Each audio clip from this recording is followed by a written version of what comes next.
umva gato, Satani ntabwo ishaka ko umvira isengesho ugiye kugusengera, arumva adashaka kuba waryumva ngo uritege amatwi. Data twese uri mu ijuru, ngushime ko ukomeje kutwumva, ngushime ko uri Imana ishobora byose, nk'uko wakije Mose ukamutabara mu bihe bigoye, uko Mana watandukanije inyanja ukabasha kumucira inzira, ari nako ucira inzira buri muntu wese uri gukurikirana isengesho.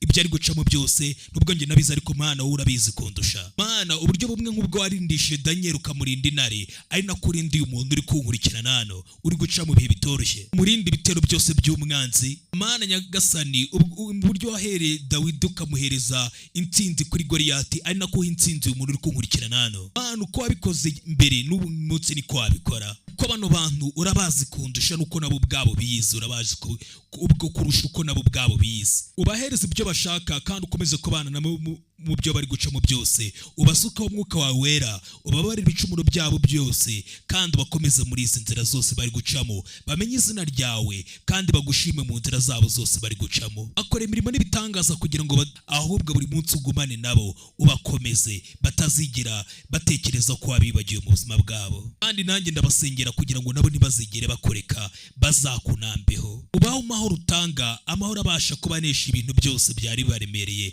yaba no mu gihe cy'imira baba bari gucamo. Nk'uko wazuye Lazaro, ari nako ndetse ubasha kuzura ubuzima bwabo ukabinjiza mu buzima bwabo bushya. Murikire abari mu mwijima, ukiza abarwayi, kandi wongere ubagaruremo imbaraga. Abari bashenjaguwe, abari bababaye, bose bongeremo imbaraga Nyagasani. Ibyo byose mbisenge mu izina rya Yesu Kristo, amen. Nawe andika muri komantere ugira uti amina niba ubyizeye, maze ibi bitangire kuza mu buzima bwawe. Imana iguhe umugisha.